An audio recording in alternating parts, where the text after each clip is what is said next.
बिस्मिल्लाहिर्रहमानिर्रहीम। दोस्तों, बरखुरदार हूँ, पार्क में जाने वाला हूँ, आप भी तशरीफ ले आए।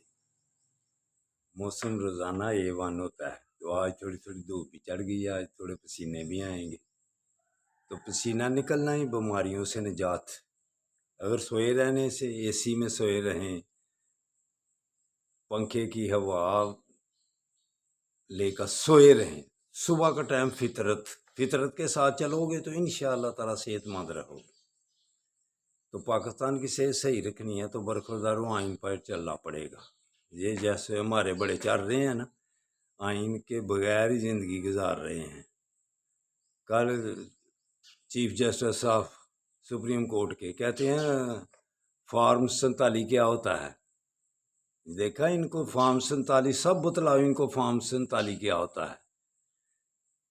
जिनकी हिमायत की जाती है ना, वो फॉर्म 47 वाले होते हैं। चेहरे ही पढ़ के पता चलता है ये फॉर्म 47 वाला आ गया है। तो जिनकी मुखालफत करते हैं वो 45 वाले होते हैं। तो अब ये दबाव में आगे हुए हैं, इंशाअल्लाह ताला अब ये सीधे हो जाएंगे, कुदरत इनको सीधा करेगी।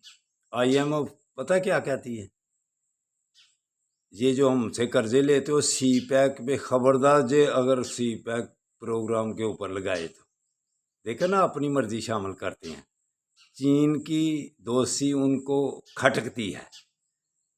तो अमेरिका ने कहा है ईरान से तेल लोगे तो हमसे नाराजगी है। जिधर से तेल सस्ता मिले हम वहाँ लेंगे कि आपकी क्या ना माने। अब करो अमेरिका के आगे मुंह। वो कहता है अमेरिका के तेल ईरान से जो मायदा किया हुआ है, इनसे तेल मत लो। अब जरदारी साहब, मायदा भी आपने किया हुआ है, करो। हाँ, अब भी आप सदर हैं, करो मुआहदे को पूरा, फिर पता चलेगा। आप खप्पे खप्पे लगाते हो, अब फिर पता चलेगा कि मुआहदे पर आप अमल करते हैं कि पीछे रहते हैं, कि या खौफजदा हो जाते हैं। तो दोस्तों, इन्होंने खौफजदा ही रहना है। अब आप कम अज़ कम पार्क में आए, हम वॉक करें। अल्लाह हाफिज़, अल्लाह हाफिज़, अल्लाह हाफिज़।